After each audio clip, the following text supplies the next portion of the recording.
There are a lot of life coaches out there, financial gurus who will tell you how you should get rich, how you should start a business, how you should be entrepreneurial. But when you scratch the surface, so many of them are just observers. They're just students of the craft. They talk to people. Our guest today has actually lived in the trenches. Our guest today is a serial entrepreneur. He is a well sought out speaker and educator and professor at top business schools around the world. He is the founder of EntrepreneurNOW as well as Microcasting, but he's with us today in part to talk about his latest book, which is Prosper, 5 Steps to Thriving in Business. A special warm welcome to Ken Burke. Ken, thanks for joining us today. TJ, great to be here. Great to be with you and your audience today. Well, we're glad you're here. And, I like to learn from a lot of different resources. Dale Carnegie, obviously a font of wisdom. The Think and Grow Rich guys have gotten a lot of attention, but you scratch the surface of a lot of these earlier manifestos of how to be successful in business, and it turns out they really weren't very successful themselves. You've walked the talk.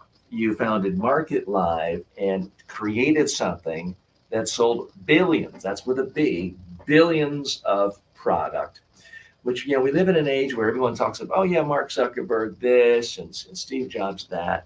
99.99% of entrepreneurs don't ever really succeed. Or they certainly don't get past the first threshold. They don't go public. They don't go to a big acquisition. You got to that level. So it's many, many degrees past where most people who are entrepreneur, and entrepreneur can mean a lot of things. Some people start a restaurant, they think of themselves as entrepreneurial. Great. But it's a little bit different when you're taking something and really scaling it out to the whole world, as the modern technology, high-tech ecosystem is all about, and where you have thrived. Let's talk about your latest book here, Prosper, 5 Steps to Thrive. And I just pulled it right up here on my page. As you can see, I like to purchase books rather than just get people to send me comps, because I know I love people when people buy my books. And those of you watching, a special hello to our friends on Amazon Live. If you are interested in the book, there is a click right there on the page. It's either your left side, the bottom, or the right side. With one click, you can purchase the book. But Ken, tell us, what do we learn in this book that's different from all the other books on entrepreneurialism in life? Yeah, well, I think that what's really interesting, first of all, thank you for buying the book. I appreciate it. And thanks everybody out there if they do buy the book as well. But it's really a lot about blending together life and entrepreneurship is one thing. So my focus of the book is that, when we're running a business, when we're being entrepreneurs, a lot of the life skills that you need in order to run that business is from what I discovered over my 25 plus years of running businesses, you need in business and in life. And that's why it's actually called In Business and in Life. And I want people to be thriving, to really enjoy the journey. And I know a lot of the self-help world lives in that space as well. So what I try to do is I try to bring my business perspective,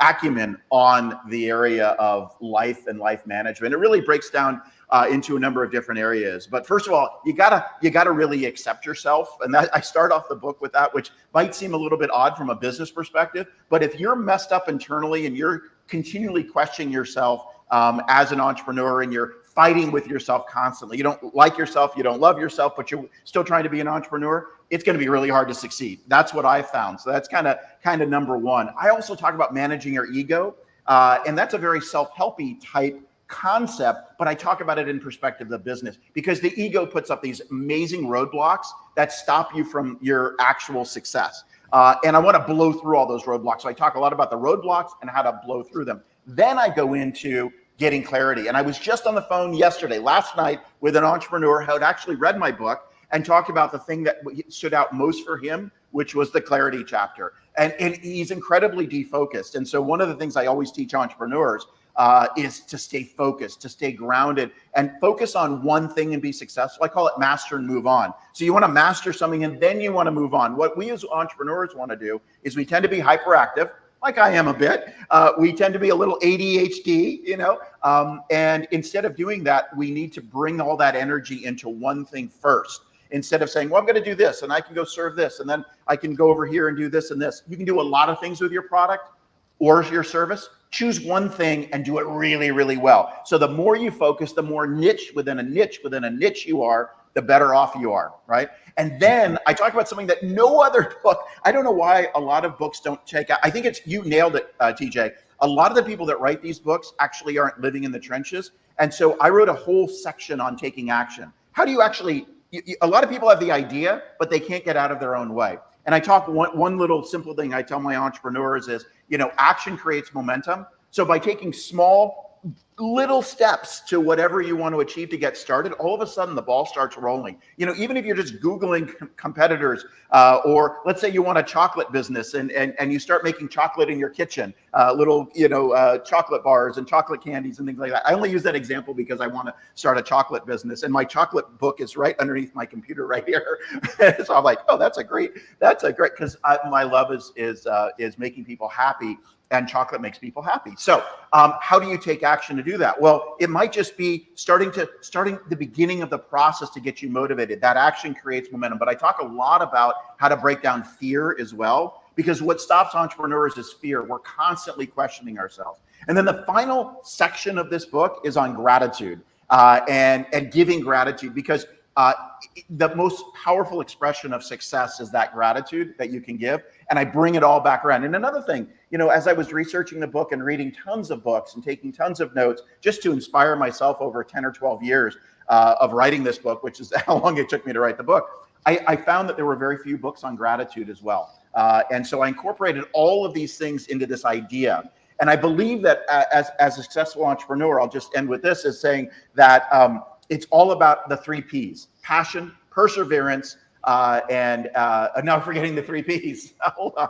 Passion, perseverance, and persistence. And so the idea is that a lot of people, like you said, 99% of the people don't reach a certain level of success. And I find that either they don't have the burning desire to drive them, or they don't have the perseverance to keep them going. I always say you got to be in the game to win the game. So the more that entrepreneurs stick with whatever they're working with, that doesn't mean that you can't change your idea and maneuver around it and respond to market conditions, but you got to be in the game to win the game. So that perseverance is the missing component. Too much of the time, entrepreneurs get worried about the fear that comes up, and that stops them. They question it, or they share their idea with others, and others say, oh, that's not a great idea. I don't want to do that. You're sharing it with the wrong people, because if you're sharing your idea with the right people, and your target market, the people that really would want to buy something you have to offer, I bet you get a completely different perspective than sharing it with somebody that doesn't really understand it. I mean, the conventional wisdom, you can correct me, the conventional wisdom is when you're starting a really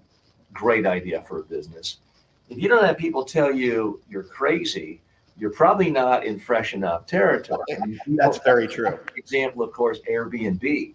Yep. People's initial response is, you're going to let strangers in your home? Yep. And you're going to tell people where you live? It was considered a profoundly stupid idea by a lot of people, and it ended up being, multi-billion. You're absolutely right.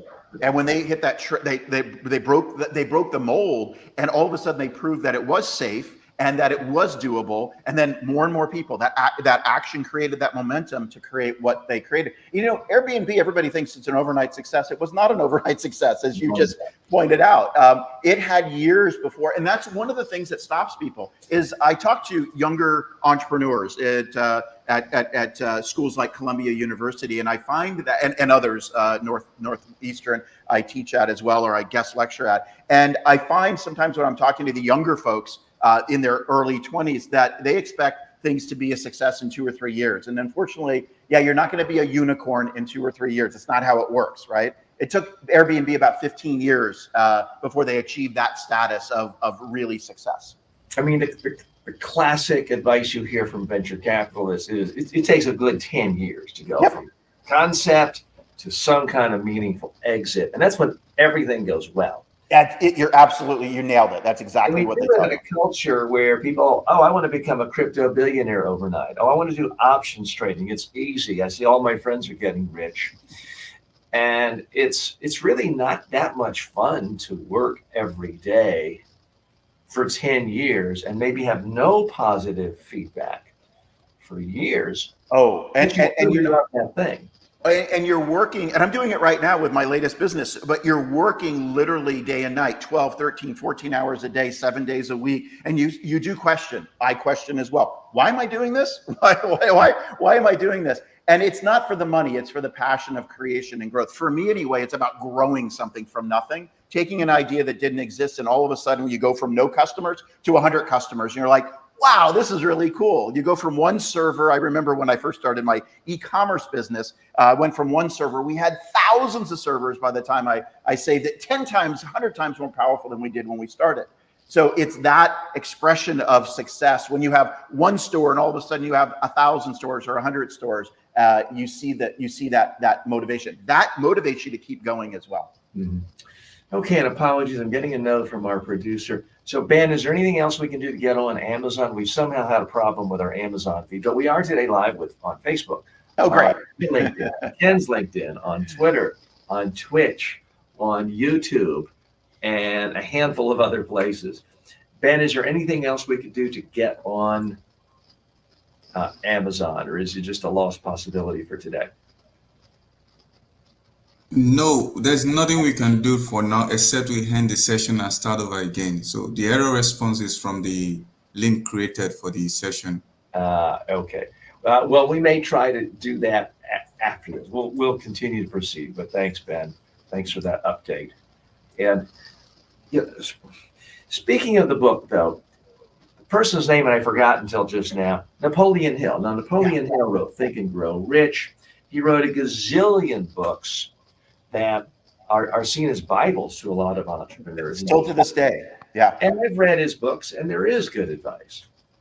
But if you look at his actual track record, business failure after business failure, arrested, con convictions, all sorts of chicanery involved, and really a horrible personal business track record, if you scratch it. And I realize it's going to offend some people because he's seen as a saint.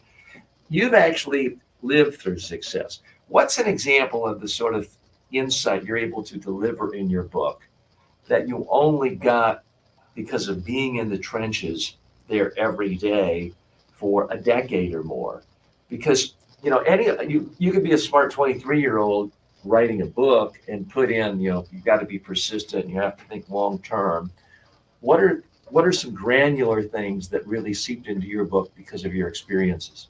Yeah, I mean, there's so many, but a couple pop to mind real quick. One is, I watched in business how egos destroyed relationships, my own ego, and managing my own ego over the 21 years that I was at my prior company, MarketLive, where we were a platform engine that did over $2 billion a year in online sales for our customers. And we were very successful. Sequoia Capital was our first investor. Sequoia Capital is the VC of all VCs. They're the most successful VC in the world, and they invested in us.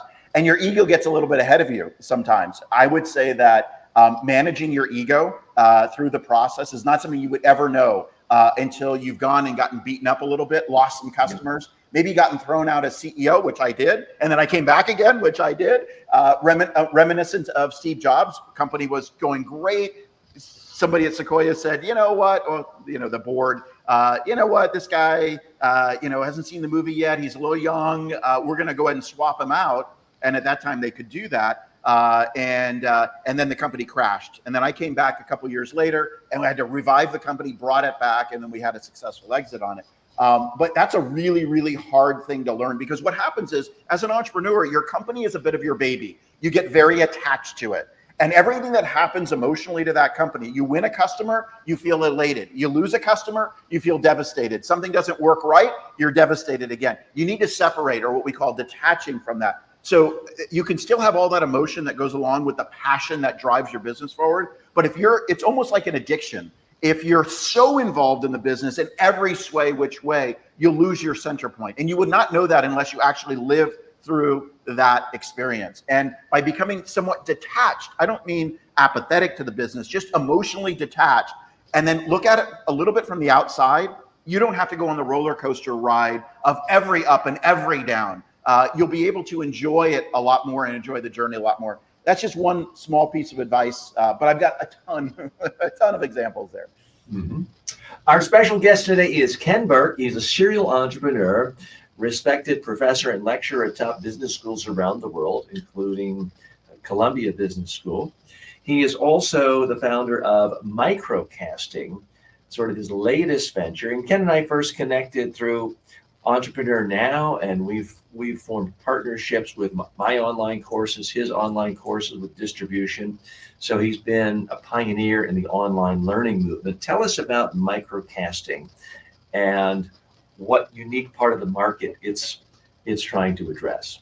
Yeah, no, absolutely. I wanted to, after I sold my company and did some different things, I wanted to jump back in the software game. I absolutely love the software game, and microcasting is kind of that. How can we bring really good quality curated content to the world and let individual contributors really package value, not just influencers, not just 2 or 3 minute videos on YouTube or Instagram, which by the way is great and wonderful. But how can you then derive value from doing this, number one, and number two, actually derive a revenue stream from it as well, and do it in an effective way. And that's one of the things that is unique about our platform and our overall business and our overall solution is bringing people in that have wonderful and amazing content and working with them to get it out of them, number one, right? And then number two, being able to create it in such a way from scratch that is engaging,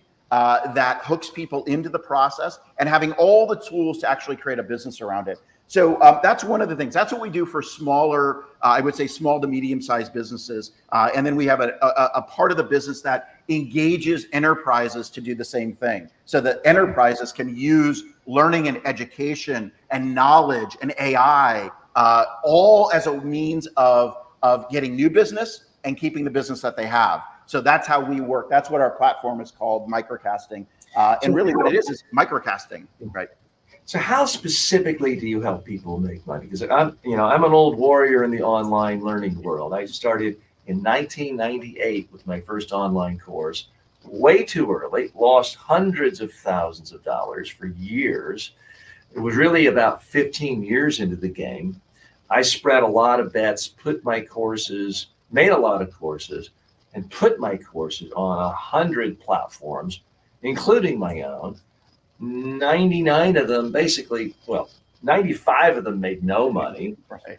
Maybe 4 made a little. And then Udemy is the one that really worked for me, much more so than selling on my own platform. I come across entrepreneurs, trainers, speakers, subject matter experts all the time who have tried online learning. And unless they're as famous as Anthony Robbins or Brendan Bouchard, 99% of them seem like they've made no money, because the technology of putting content out there is pretty much commoditized.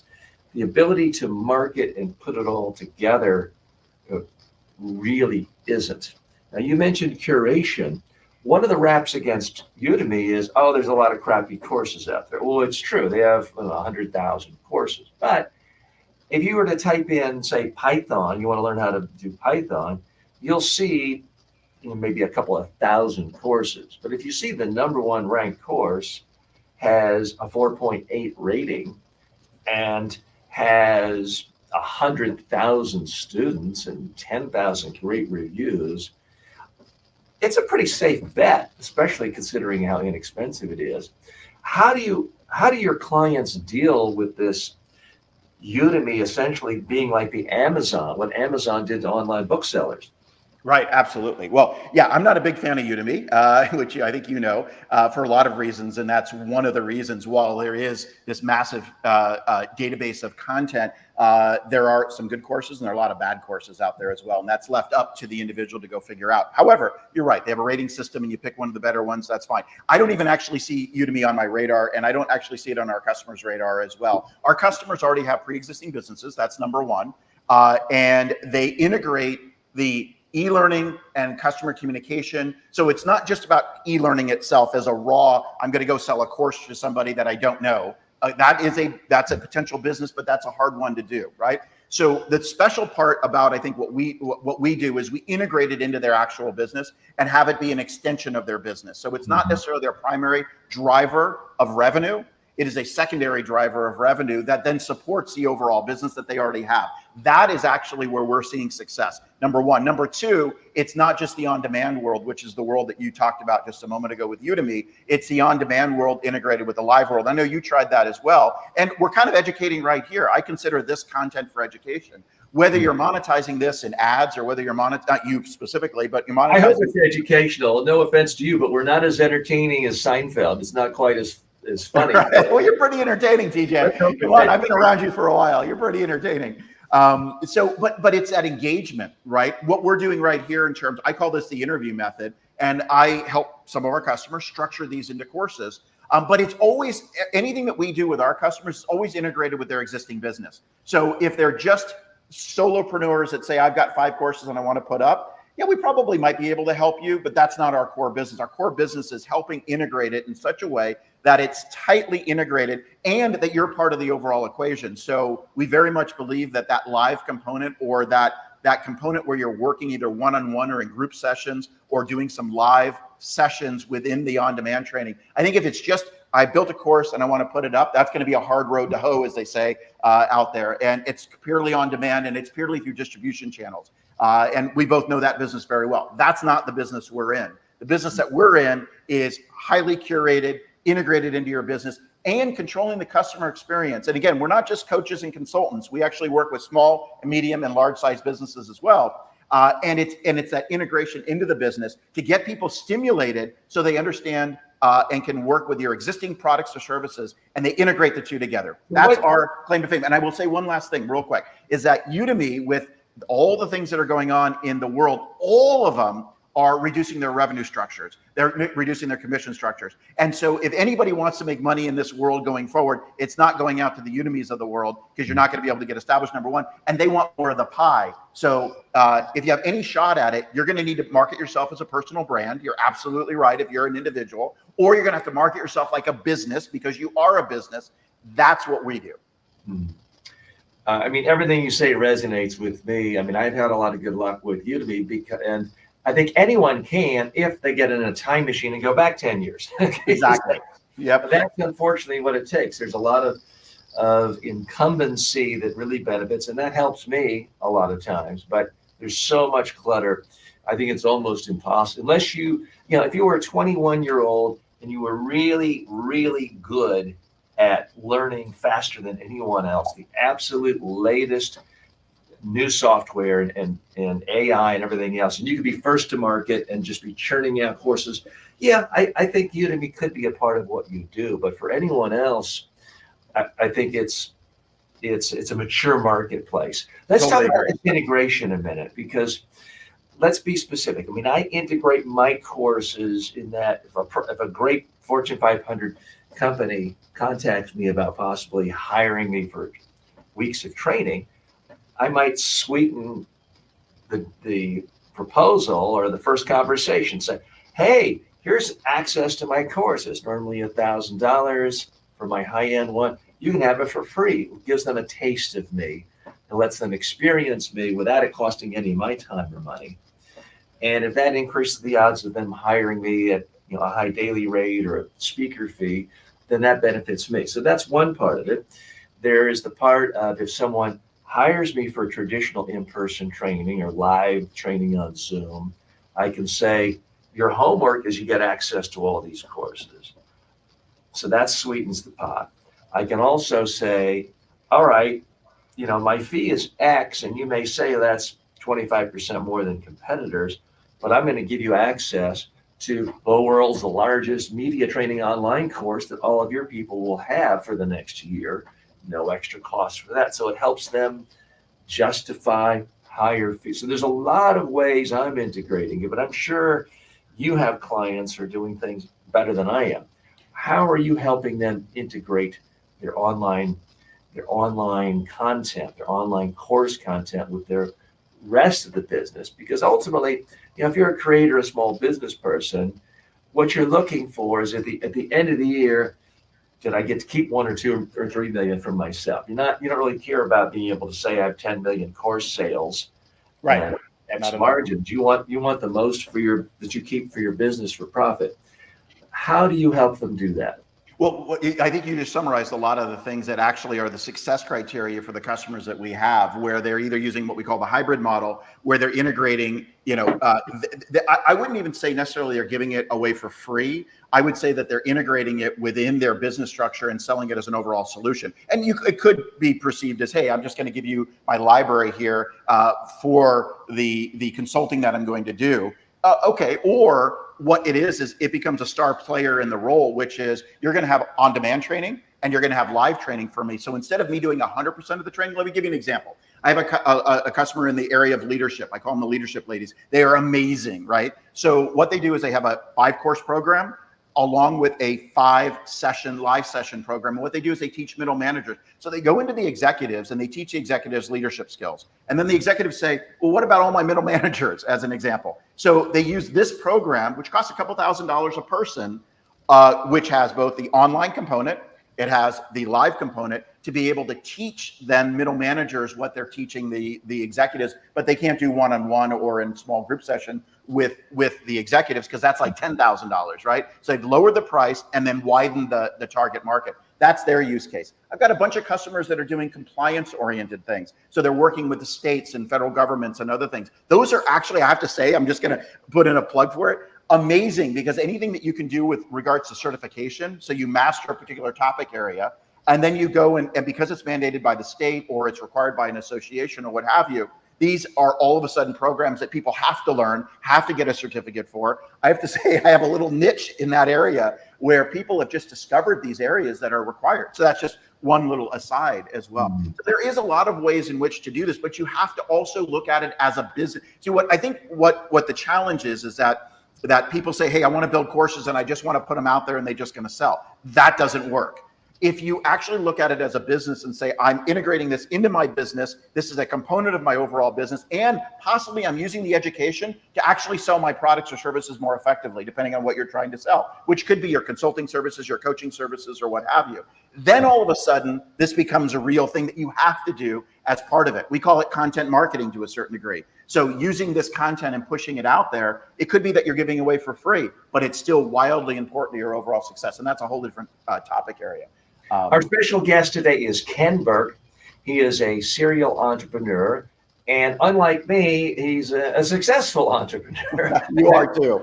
I've had a couple of successes, but I've had, I lost count at 100 at how many different ventures I had that have failed at some level, whether it's talk shows or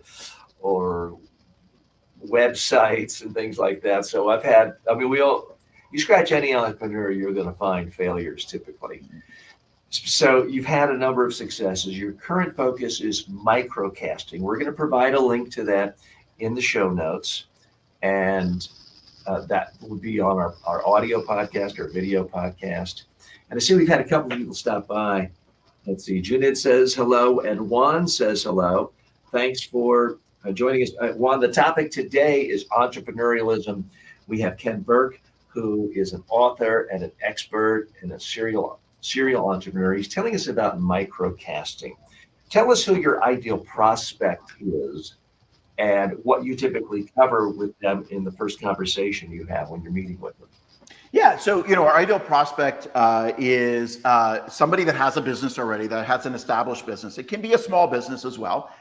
So they might have $1 million in sales, $500,000 in sales, but there's something there, right? That is a business that then, by adding this engagement component of knowledge, education, AI as well, because AI is a key component to what we do in order to continue to reinforce and re-engage the customer. What you want to do as a business, and again, the established is that you already have an established business of some sort, and that you're using this as a way of enhancing the overall relationship. That's why we call it almost a customer success platform as well, as much as an e-learning. E-learning is just the mechanism that we use to engage. Sure, you can make money on it, or you can use it as an engagement platform to make money on your core business, which is really probably our more primary customer. They have a core business. They want to enhance that core business. They need engagement. And knowledge is the key to that engagement. That's what we found anyway. A more knowledgeable buyer is a more profitable buyer. They also are going to stick with you more. I based my entire last business on this. So my business was my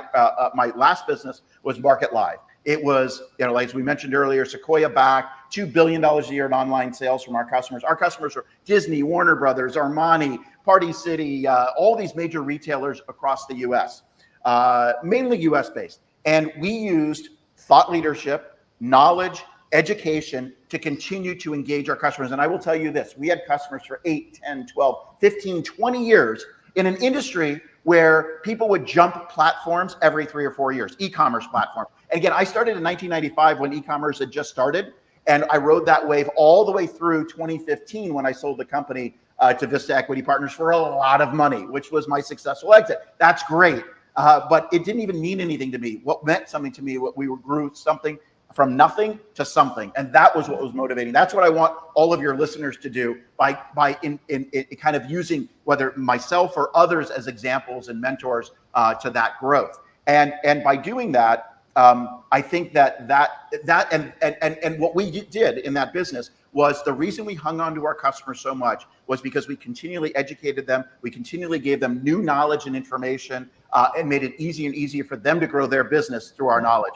If you do the same thing in your business, whether it's free content or paid for content, that's the key to growing your customer base and keeping them there. You just touched on something. Let me bring up something that a lot of entrepreneurs don't like to talk about. Michael Lewis has written about this, but it's the issue of simply timing and luck. You started your business in 1995. I'm not suggesting anyone who started a business in 1995 was successful, but if you were going to start an online e-commerce business, that was probably a lot better than 2001 or 2017. How much of success as an entrepreneur is based on timing?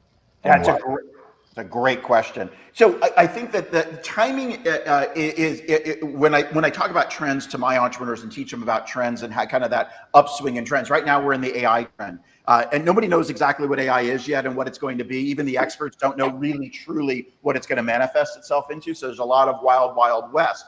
And right now we're in that era, and there's these points in time in technology and in the world where you have these pivot points. If you read Malcolm Gladwell's book, of course, I know you have, he talks about Outliers, sorry. Outliers is really, really good. I mean, it's an amazing read. And he correlates the time that the tech giants started back in Bill Gates' days, back in Michael Dell days.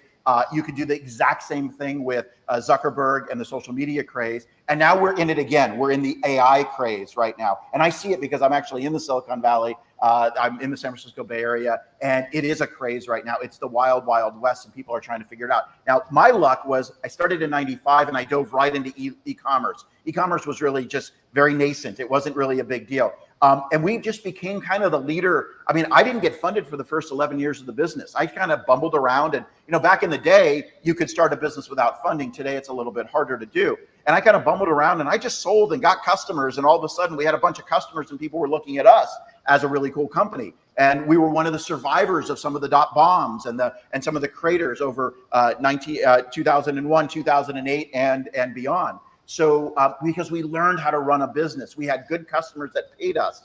So you need to learn all of that. So I think there's a certain level of luck with timing. I agree.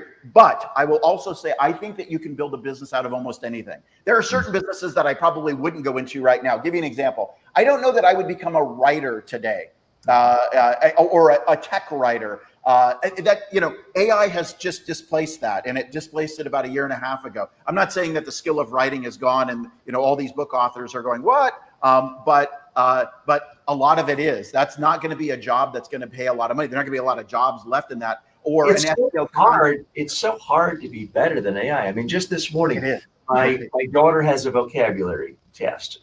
Yeah, and she had like 11 words that was archaeology and hunter-gatherer, things that related to history. And we did it last night. We practiced the words, and she knew them and could spell them properly and define them. But this morning I woke up and I thought, am I really making this as interesting and as fun, as memorable for her as possible? So I went to my ChatGPT, dictated, and I said, hey, ChatGPT, make a funny poem that would be goofy and memorable and interesting for an 11-year-old that uses the following 11 words and defines these words. And I said the words, and boom, 10 seconds later, it was saying it, and she was laughing and listening, paying keen attention. Wow. And then it also had it by text. She could read it again, and that motivated her That's great. to ask ChatGPT to write a poem making fun of an old grandpa who had one hair on his head and she was making fun of. But it really engaged her in a way. Could I have written that? Yeah, but it would have taken me 2 hours. Yeah, and you have the ability and skills to do that. Most people don't, right? I mean, you are a communicator and a writer extraordinaire. A lot of people have to rely on that. Yeah. So, Ken, I want to throw you a curveball here. You are a mentor, you are a professor of entrepreneurialism and a lecturer at prominent business schools. I need you to coach a young entrepreneur who is trying to do something new in the world of communications and AI. I'm going to bring him on in just a moment. He's very young. In fact, he's only 3 months old. And I'm specifically talking about a digital clone. I have created a digital clone, and here's my challenge as an entrepreneur. I'm trying to get people to even understand what a digital clone is. It's interactive. It is video-based, audio-based, tech-based. Because when people say clones, unfortunately, they think, what they think of is, oh, a chatbot. Oh, Expedia's had that for years and years and years. Big deal. That's not what I'm talking about. You say clone, they may think, oh, audio, like an AT&T operator voicemail hell. Oh, I don't even like that. That's awful. Or you think a video clone, you think of someone where you got to write a script or have an AI write a script, and then you see a robot, blah, blah, blah, blah. And that's not particularly interesting. This is completely different. This is completely interactive, as if you were having a one-on-one Zoom call. So I happen to think this is the biggest communications breakthrough since the internet, arguably, excuse me 1 second, my phone automatically answered, and I need to make sure I gotta turn it off, sorry. It didn't answer, but it just sometimes goes on through my phone, through my watch. So I think this is so big. It is certainly bigger, in my view, than the transition from a book or in-person training to online video training. And I got in early on that training, and that took me 15 years to really get to the point where people understand it. So I want to pick your brain, get some feedback on if I were your student or your client, how would you guide me? How would you advise me on how to make this thing real and understandable? So let's just take a look. It's sort of changing and improving on a daily basis, but let's just call and take a look at it in a moment. And sometimes it's faster than others, and it doesn't always work. Yeah, it's okay. Hey there, how's it going? What can I do for you? Hi, TJ. I want to know, what are the keys of being a successful entrepreneur? What sort of mindset should someone have? And what sort of daily habits should they have if they want to be a successful entrepreneur? To be a successful entrepreneur, you need to cultivate daily habits that build discipline and momentum. Start by setting clear, actionable goals each day. Prioritize tasks that drive your business forward. Consistently seek feedback and adapt quickly. Dedicate time to learning and improving your skills. Network regularly to build valuable relationships. Maintain a healthy work-life balance Hey, to TJ, sustain sorry to long-term shift productivity. gears, but I want to get something even more personal. My friend Ken is going on CNBC tomorrow to talk about his new business, microcasting, and how he's going to help small and large businesses create more valuable content to help their clients. What advice do you have for Ken as he goes on CNBC tomorrow to talk about his business? What messages would be good for him? What sound bites would be good for him? Ken should focus on clear, concise messages that highlight the unique value of microcasting. Here are some sound bites. 1, microcasting empowers businesses to create tailored content that directly engages their target audience, driving higher engagement and loyalty. 2, we help companies of all sizes leverage microcasting to deliver personalized experiences that resonate with their clients. 3, our innovative approach to content creation ensures that every message is impactful and relevant, maximizing ROI for our clients. What specific aspect of Ken's business do you think will resonate most with the CNBC audience? Hey, before we get to that, what do you think, if I have to go in his place, what do you think I should wear tomorrow on this show? I mean, what do you think of what I'm wearing now? And what do you see me wearing?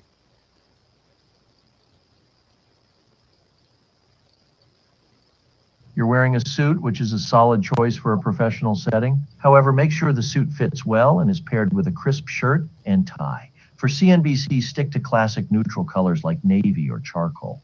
Avoid anything too flashy or distracting. Your goal is to keep the focus on your message, not your attire. How do you feel about your... Is everything else okay? Is my shirt okay? By the way, what am I doing right now? Because sometimes I get a little nervous and I do this. What happens if I do this during an interview? What am I doing?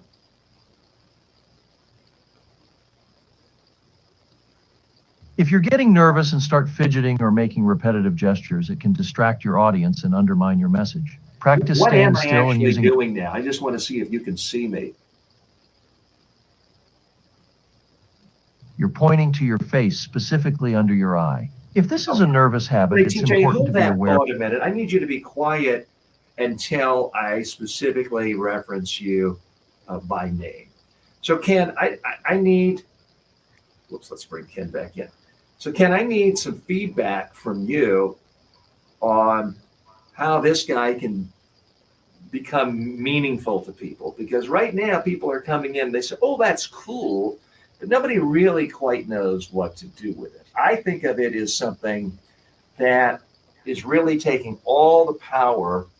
I'm going to take him off the screen, but we'll keep him live. I think of it as just radically transformational. In fact, 1,000 times better than any of my online courses, because this makes it completely personal, one-on-one coaching. Yep.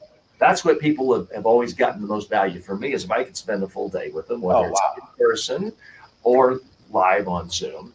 It's completely about them. You saw I could personalize it to your own concerns and your messages. It's not giving generic information. It can actually give feedback on what I'm wearing and body language. But no one's ever said, hey, let's go out and buy some clone coaching. That's just too new to people. It took me 15 years to really go from the first online course to making money from it. Yeah. I need your help now as a business coach to help me save time, because I want to be around in 15 years, but I don't really want to have to wait 15 years for this to become meaningful and helpful to people. So give me your advice on how I can make people understand, wow, this is a whole new thing. So far, I'm giving as an extra for my courses. Oh, you get this, lesson 3. Oh, by the way, there's a clone coach for this. It's seen as kind of a support tool on my website. But I've also got a clone. This one is the life coaching clone. I have one just for communication skills. Mm-hmm. I have one just to do simulated job interviews for people. Great. One for media training as well. So I've got different niches, but I haven't figured out how to monetize it yet. So I want to pick your brain now as an entrepreneur coach. I love it. Well, first of all, great concept, great business idea. This is and I think that everybody that's listening right now should put their entrepreneurial hats on. Business or personal development. Are you looking to... It started talking. I just got off. We'll bring it back. But I think that everybody should put their entrepreneurial hats on, because whatever their idea is, we're going to go through the same kind of process or a similar process to what you're doing. So the first thing that came to mind right away, first of all, great business idea, great business concept. There's something really here. The question is how do you monetize it, right? So I want to make sure we address that question. The first thing is that you have to find the most likely buyers, or what we call your ICP, your ideal customer, that would actually resonate with this. So not everybody might identify with it. So if you went out, the mistake would be hey, I've got this great technology. I don't know the uses for it. I don't really know how I'm going to use it. I'm just going to kind of put it out there and see what happens. Number one is I would say that you need to identify a very, very narrow target market and get adoption in that target market of people that would actually say, you know what, I would rather communicate this way with someone. This is a more preferable way. So it's not applicable to everybody today, because what it does is it requires education, knowledge, and all those other things that I talked about earlier. You're going to need to educate a market on this, that this is actually better. This is kind of the Airbnb problem. Although I think that instead of taking 5, 6, 7 years to educate the way that Airbnb did, you can do it in a very short period of time with this product, because the product is fairly simple, but also very complex. People need to be able to trust it in order to know that trust. So what we got to do first is we need to find that target market that would identify, but we need to pair that with the use case. In other words, you need to find a use case that makes us highly relevant and a use case that actually can be monetized. So right now you've done the most natural thing is, hey, I've added this on almost for free, or maybe there's, it adds value to your overall offering, which I think is great. And I can see people buying it because they get this along with TJ, everything TJ. And that then becomes my own personal coach to being able to reference this material anytime I want, which I think it can be very, very valuable. How you monetize that, the question is how can we do this without TJ as well? How can we use this and sell this independently of TJ? Well, let me clarify here. I'm not an AI Python genius, and I didn't train a model and raise $5 billion what it takes. I'm using a platform called Delphi. So they are essentially, what Thinkific or Teachable is for online trainers, where they put everything together in one place and make it simple for non-techies to upload courses. I'm using a platform that anyone could go. You could go to today. You wouldn't need me. Right. You could have that. So I've trained my clone with 14 million words of my ideas from all my online courses, every YouTube video I've ever made, every book I've ever read. It's all built into this brain. And then it's modeled. So they take 11 labs for my voice and HeyGen and other platforms for the video, and they use OpenAI to assimilate all the data so that it comes out conversational. So I can't sell the idea of, I don't have the platform and the technology to sell. No, understood. What I do have is the expertise on how to help someone navigate their way through, because it is so new and fresh. Well, that's the key. Yeah. So I have split up a page saying, consulting practice. I am today starting to make an online course on how to make your own online clone. So right. I see different things of, the old idea of, you're selling the picks and shovels. So I've got a whole platform for how to sell the picks and shovels. What I don't have yet is a way of, let me step back. I really want to be the poster boy of using interactive video digital clones in general.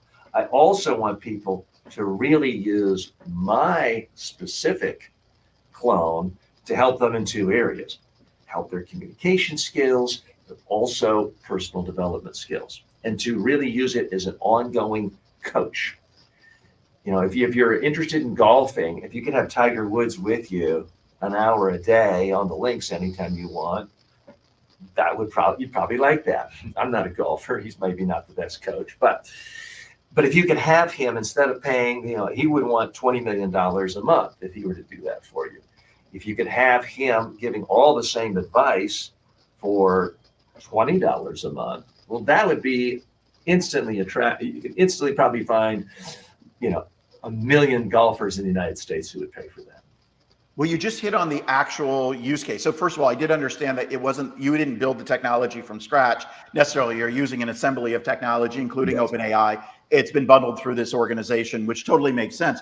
And anybody could potentially do this. But you're going back to the same thing, which is the same thing that authors did 100 years ago, 50 years ago, the same thing that online course creators did as well, is that you are the personality that's going to add value to this. So if Tony Robbins came out with this, he'd be able to monetize this tomorrow. We know that, right?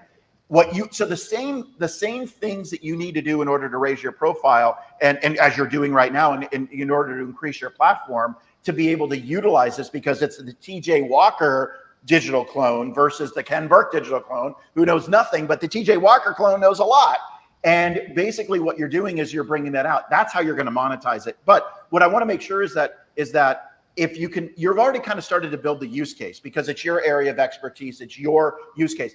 The more that you can, again, target this on a market that is specific, that this knowledge is specific to how they're going to derive value out of it, number one, and the use case that gets associated with, how am I going to use this to make my life better? What's the value proposition of using this over live TJ? Is it just that it's less price? No, not at all. It's actually a lot more convenient. It's real time. It's on demand. I can't call TJ Walker right now because he's live on YouTube and on Amazon and on LinkedIn. I can't call Ken Burke right now, but I can go to his digital clone and get an answer on something that I need based on his knowledge that was in his head that he's developed. By the way, anyone can do this. You're absolutely right. But the key to getting it out there, like you said, I want to be the #1 coach in this particular area, that it can be the same goal of the people that are listening to right now, but it requires the same skill set: marketing, platform development, content, education, all those things that you have to do for any other part of your business, including books, courses. One other brief demonstration to give you a sense of this, because you're right. It's not that it's as good as I am. It's actually, in many regards, infinitely better. Right. Here's an example, and it's a little buggy, but let me just show you this. Because you can text it, you can call on a phone, you can do it, you can access it on WhatsApp, you can do just text, you can do just audio. You can do it through video. And so now what I'm going to show you, well, what I was attempting to show you was the language capability. Let me go in through another avenue, because it's not perfect yet, but the text version, if you write a text in virtually any language, my clone will answer back to you in your language. In that language, yeah. So that's, to me, what is ultimately so fascinating, because I'm a stupid American. I only speak one language, whereas my clone can speak to you in your language. If you Hi, I'm TJ's clone. speak something else. So I only speak a couple of words of Spanish, but my clone speaks perfect Spanish. So that's what's interesting. We'll just do a little test. Hi, I'm TJ's clone. How may I help you? Hola, señor. Mi problema es no muy confidencioso. ¿Por qué? Entiendo que te sientas confundido a veces. Cuando estamos en medio de una situación difícil o estresante, nos preguntamos, ¿por qué? Eso es. Now, I have no idea if to a native Spanish speaker that is great, pretty good, or complete gibberish. I have no idea, but I know it's a lot better than I could do, because I don't speak any Spanish other than exactly. Well, my guess is they would believe it's the same, just like in English. But it is my voice. I mean, it sounds emulated your voice. Sure. You don't speak Spanish. It's pulling from the same data. It's not pulling from the internet. It's not pulling from ChatGPT and Wikipedia. It's only pulling from my data. So that's what is, to me, is so exciting, is now I can instantly be accessible to 8 billion people around the world, minus anyone who doesn't have access to a cell phone, in their language at any time of day or night.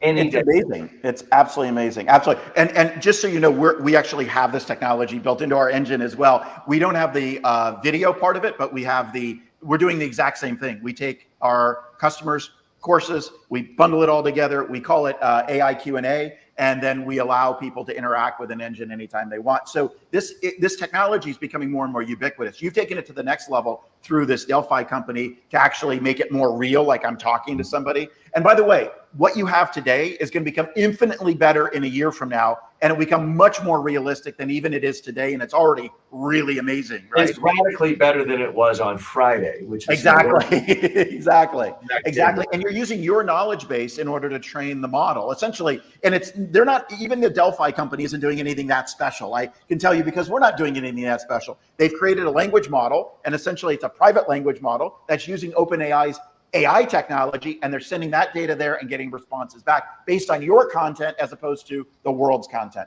That's really what's happening. And then it's being translated into either languages, video, audio, or what have you. That's all that's happening here, but there's a lot going on. And in a year from now, it's going to be infinitely better, as we said. Yeah. And so, my primary expertise, as you know, is in communication skills, not technology. I'm trying to fuse those two together. But it's not surprising to me that you're incorporating AI into this. But here's my challenge: is people think that, oh, text is enough. But in real life, if an investor wants to meet with you, or you want to meet with an investor these days, you either go in person or you do it on Zoom. It's not just you're not just texting back and forth. Very few people get significant 7-figure, 8-figure checks through a text. Right. They're also typically not doing it just through audio. So the visual, I think, is how most important communication takes place, whether you're in the same room or through Zoom or FaceTime or something like that. Visual is most important. And yet so many people have told themselves, oh, I don't need to do that. Text is good enough, or it's too hard. So that's one area where I see an opening for me, which is why I'm doing a course on how to create your own video clone. And also using my expertise, because just to get the video you saw, I had to go through 5 different iterations of it. Right. Because the problem is when engineers are in charge, no offense to the people at Delphi and HeyGen and others, they're giving an engineer's perspective. So what they're telling people is, be perfectly stiff and nothing's distracting, and then you'll kind of be like this and you won't have any blur or distortion. But the problem is you look like a robot and no one wants to listen to that. Yeah, absolutely. My first reaction is do what I recommend people do on TV and gesture and do that. The problem with that is when a user is talking to the clone and they see my hands moving and I'm not talking, it looks really weird and strange. Right. So try to go through all these different versions to get a little bit of movement. Absolutely. And not show my hands, because I wanted it to feel like it's not creepy. Yep, now, absolutely. Creep, and I want to say hello to Pat, who stopped by to say hello, and Madhav and others, and we'll hope to get some of your questions shortly. But the creepiness factor is frankly something I underestimated, because the CEO of Delphi went on Fox Business, not the political channel, but Fox Business News with Maria Bartiromo a week and a half ago, did a product demonstration. I thought he did extremely well. Really nothing of controversy was touched on.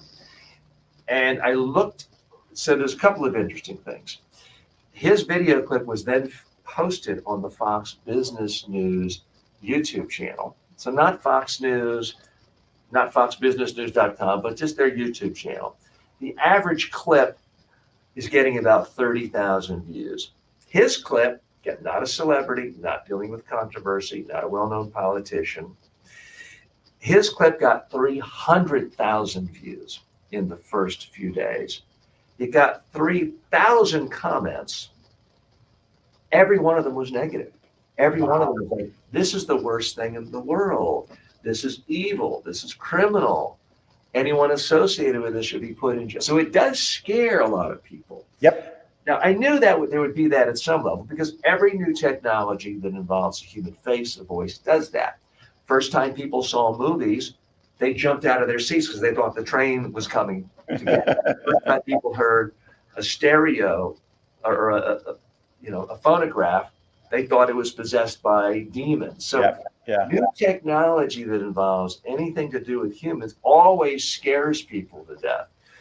But I'm wondering if the opposition to this is going to be even more entrenched.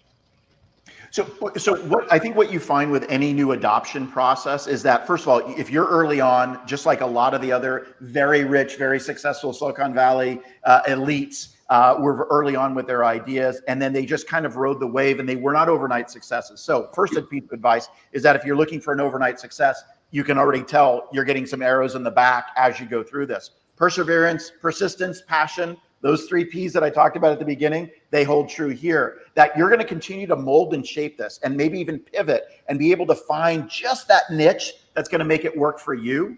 And that means that you're really, really early in this game right now. And you just need, my advice is you stick with it. You find the application, which I think you're honing in on, and brand that application accordingly, and start getting early adopters to use it that don't think it's creepy, that don't think it's weird. And then all of a sudden kind of move that ball forward a little bit and continue to innovate as you can innovate.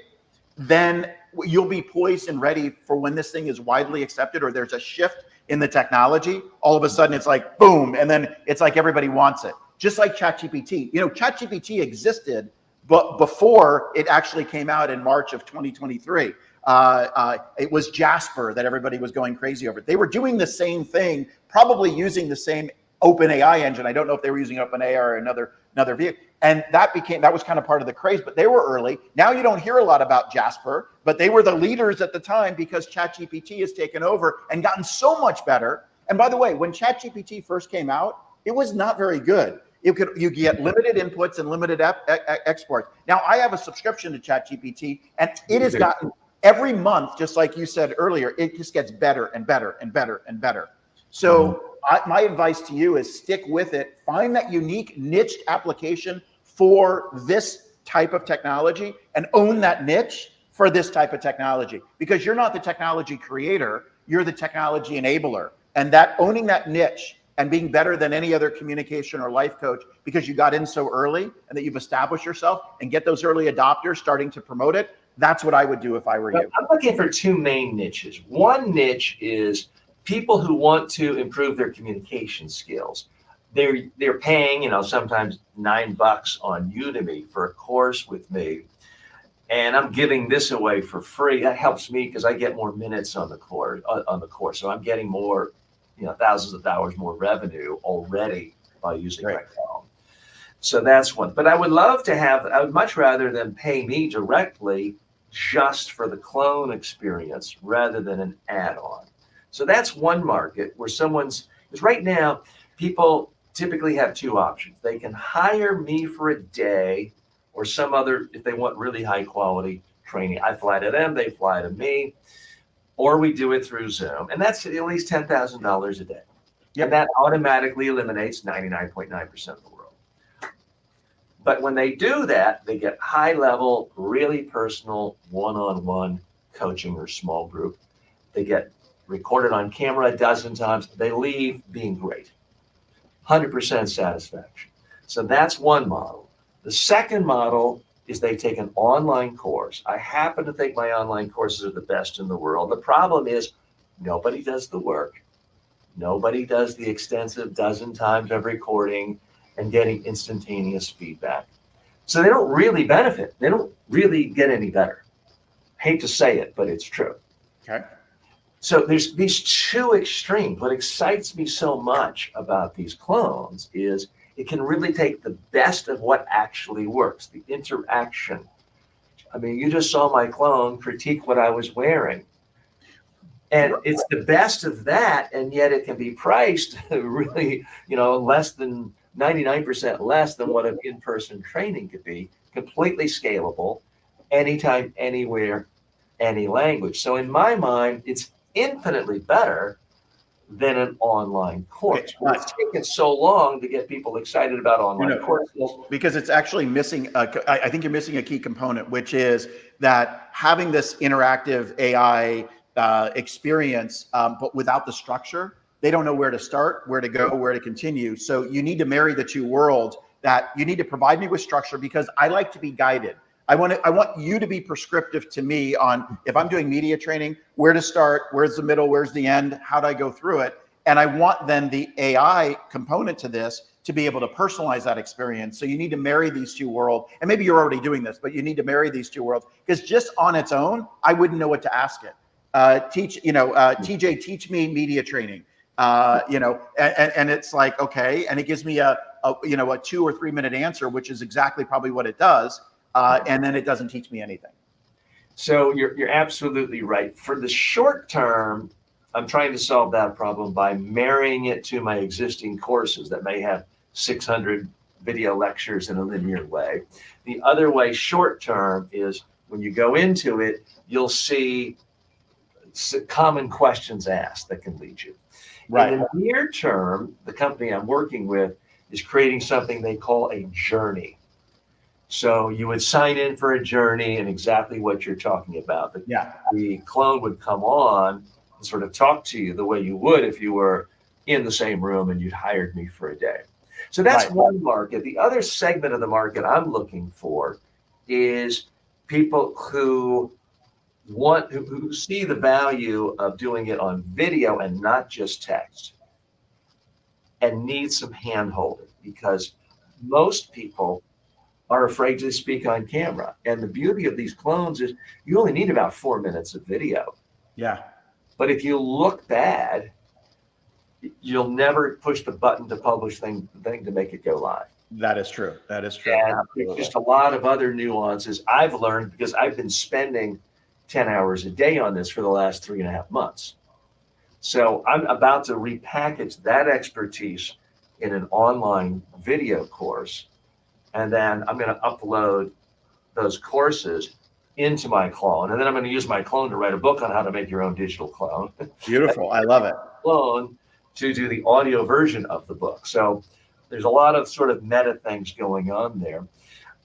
Let me put your teacher's cap on. Sure. Using your expertise, I want you to be me trying to pitch you on why every client at Microcasting should have a true interactive video clone and not just the text, which I don't think excites anybody. How would you do that?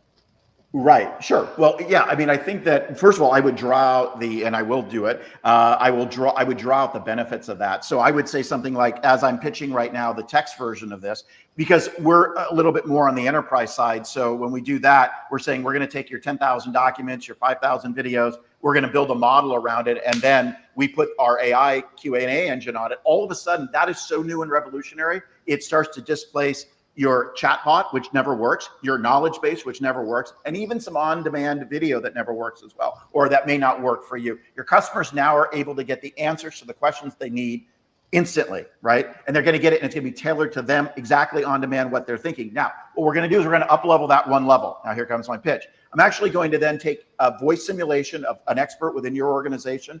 We're also going to take video of experts within your organization. We're going to marry that together with this on-demand, real-time AI Q&A system that's going to marry this together so that the customer actually feels that they're experiencing you and your brand. So the brand voice is going to be incorporated, the look and feel, the colors, the way that you speak to your customers, whether it's animated and fast or whether it's slow and methodical based on your target market, is all going to be honed in. And they're going to have this amazing interactive tool that is going to be based on the data in your database. In other words, the data that we've already provided, those thousands and thousands of documents and those hundreds or thousands of videos that you have, all of your digital assets are going to be then brought into this automatically. And then we're going to be able to basically answer any question that one of your customers is going to have. That's our use case, by the way. So I gave you both the pitch to our use case and enhanced it with the video that you're doing right now. Okay. That sounds good. Just so you know, I have a real use case, and we have customers that are so excited about this technology. We are just literally rolling it out now. So excited. It comes up in every sales call. In the last 2 months, as I've been talking about it since now that we can demo it, it comes up in every sales call. It comes up as the center point of why I'm better than my competition, because right now my competition doesn't have this, and I do.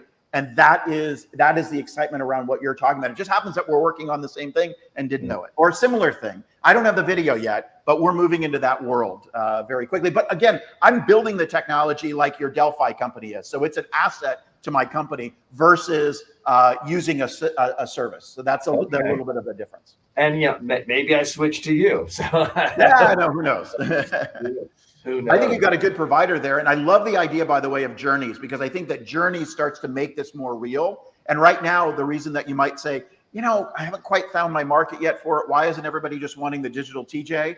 Digital TJ that puts me on a journey that has a customized course that's going to teach me a very specific thing for 30 minutes, an hour, or 2 hours. That is something I can buy. Right now, I can't buy this because it's not tangible. The reason that we can sell it is that we're displacing technologies that exist already. Knowledge bases and chatbots, right? That don't work. Everybody knows they don't work. Nobody uses them. So we have an advantage of doing that. We're also supplementing that whole customer service, customer success component and alleviating some of that. And we call it client self-service. And when you can self-serve your client, which is what you're talking about doing, I'm just doing it at a slightly different level, at more of the enterprise level. All of a sudden, things open up. And our special guest today is Ken Burke, well-known, renowned entrepreneur, serial entrepreneur, professor of business at places like Columbia University, and also founder of Microcasting. We'll put a link to that in the show notes. It's microcasting.com. I've been rude to some of our audience here. Janice writes in, glad I could squeeze time for a quick drop-in with TJ and entrepreneur leader Ken. Thanks.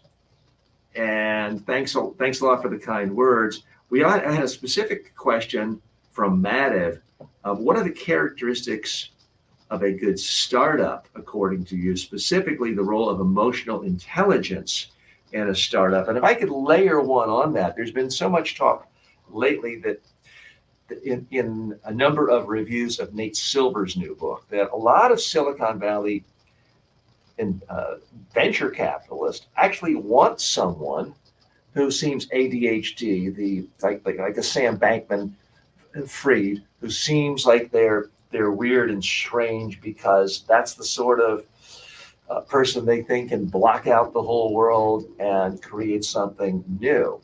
So let me give you an opportunity for that, and then we'll switch back to the clone talk in just a moment. Yeah. No, it's a great question. And what I would say to that is, first of all, emotional intelligence is a really important component to that. It's a difference between, I think, success or failure in an entrepreneur. You've got a young entrepreneur that hasn't been there before, has a lot of passion, doesn't really know where to go, is not really focused, and doesn't have all the skills to kind of put it all together and the emotions to put it together as well. So that you become very reactionary. As you mature, as I have, you become, and I used to be that, by the way. I used to be the low emotional intelligence quotient person that would basically bounce off the walls as we were having, and the more success we had, the more I would bounce off the walls. And I would completely create this frenzy within my organization. Go this way. And I'm ADHD. So again, back to your earlier comment that they look for ADHD people. And there's a truth to that. Bottle that, by the way. If you are ADD or ADHD, in some regards, bottle that to your benefit. I tell people that all the time, actually.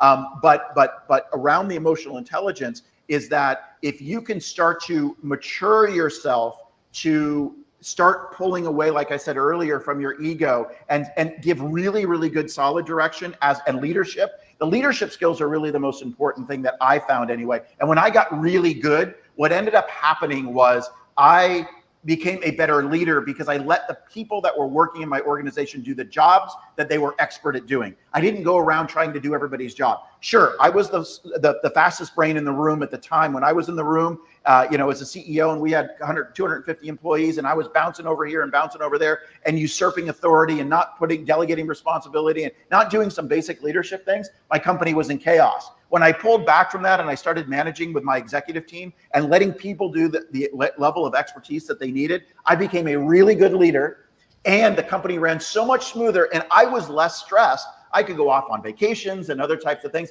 I didn't need to be involved in every detail. I remember this. I hired a COO, and that COO, it was really, really hard for me to let go on any of that. I knew where every penny was in that company. And this was $20, $30, $40 million company. I knew every penny was every day, right?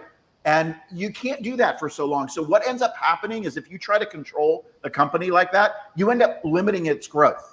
And the only reason that we continue to grow is because I stopped doing that and let other people come in. You cannot do that on your own. You will plateau at some level. $1 million, $2 million, $3 million, $500,000, whatever it might be. You got to bring other people in and let them grow with you.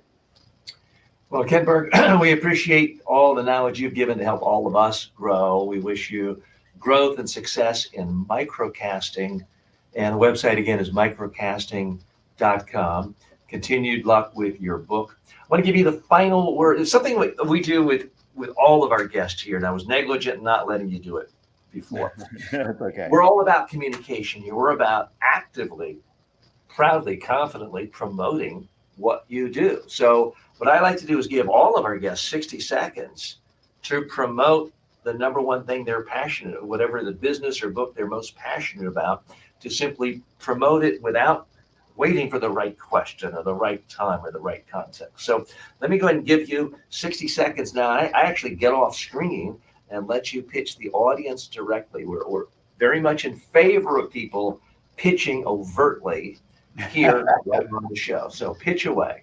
Well, what I'm going to talk about is my book, because I think and it's not about pitching the book. It's about changing people's lives. So I firmly believe in the 5 pillars that I've put out in my book to date, which I just want to reinforce those as well. Again, I think number one and most important is all about growth, and it's all about internal growth, the growth that you're going to experience. That's what we're here to do. We're here to grow, learn, and develop. And all the lessons, all the things that we're experiencing are just lessons in our lives, whether they're, and there are a lot of bad ones. I've had some bad ones in my life, and I've grown so much from those bad ones. But it's bottling that up. And that's what the book is all about. That's what the book is teaching us, that the goal of life, the goal of what we're here to do is learn, grow, and develop. And if you can do that through loving yourself, accepting yourself, managing your ego, and understanding the barriers that are stopping you, I think are critically important. If you can get clarity on your life about exactly what you want to do in business and in your life, and the more clarity you have, the more focus you have, the more specific things that you can lay out and say, I'm going to do this, this, this, this, and this, you can actually then be successful in whatever you want to do. You can create something out of nothing. And that's what I love more than anything. That's what the book talks about. And then taking action. You can't just do it. The law of attraction exists out there. And a lot of people talk about, I just need to think it, and then it's there. That's not true. You got to do a lot of hard work in order to get it done as well. And that's what I mean by taking action. And then finally, if you want to truly be happy with your life, your achievements, and everything, give gratitude. And when I say that, I mean that you cannot give gratitude and be thankful and be unhappy at the exact same time. You can be unhappy 5 seconds later, but you cannot be unhappy when you're giving gratitude. And give gratitude and give credit to all the people that are helping you out there. That's what the book is about. Hey, whether you go get the book or whether you just learn from these words, be an exceptional human, be an exceptional entrepreneur. That's what I have to say today. Well said. Thanks for sharing that wisdom. And I know a lot of people hear, gratitude, like, that's cheesy stuff. That's a bunch of BS. And I'll be candid, I used to think that. And then about 5 years ago, I forgot, what book I read. I'll give that a try. And I put that on my morning journal list of things. So I literally write down in one sentence every single day something I'm feeling gratitude towards. As you mentioned, it's hard to feel sad or depressed or bummed out if you're thinking about how grateful you are for something. So I did that this morning. I do it every morning. Madhav has been waiting patiently, talking about creating something from nothing. Madhav has a specific question for you, Ken. I want to start a startup in tech and the software industry. What is your advice for me? How can I start? And I believe Madhav is from Pakistan or India, I believe. Great. Excellent. So first thing is I would figure out what my talents and skill sets are and where my passion lies, because there's a lot in technology that you can do. Like TJ has brought this new level of communication because it's his passion. He found a technology and is exploring that passion. So figure out what your passion is, because you can make a business out of almost anything. I believe that very, very wholeheartedly, because we can build a business strategy around it. So what is the niche within a niche, within a niche, within a niche in tech that you want to start? Start with an idea. It could be a big idea. It could be, and I'm a big believer in having a big vision, but then what you want to do is narrow it down. Now, TJ is on the precipice of a huge vision, right? He actually has the huge vision, and he's on the precipice of executing it. What I mean for that, use that as a model. But what he's got to do is he's got to narrow it down to actually make it real for some human to be able to interact with and somebody to derive value out of. So figure out the other part of the tech world is figure out, or any business, figure out how your customer can derive value. So best thing to do there is find a problem. And the bigger the problem, the bigger the pain point, the more want or need that has, the more your solution can sell it. Every venture capitalist starts off by looking at your slide deck. As an example, the number one slide in the slide deck, the first one is defining your problem. What problem are you solving? So if I was to give you advice on where to start, I would try to figure out what problem can I solve with the technology that I'm interested in going after, and then apply that to something that you really, really love as well. Don't just go out and start any technology business. Start a technology business that you're passionate about and that you'll spend 3 months, 10 hours a day like TJ did to master it. That's what I want you to do. Sage advice, Ken. Very much appreciate your time. Again, if you want more information on what he's up to in his latest venture, go to microcasting.com to learn more there. And his Entrepreneur Now network is thriving and active as well. So, Ken, thank you so much for your time being our guest today. I'm TJ Walker. We'll see you next time. Thank you.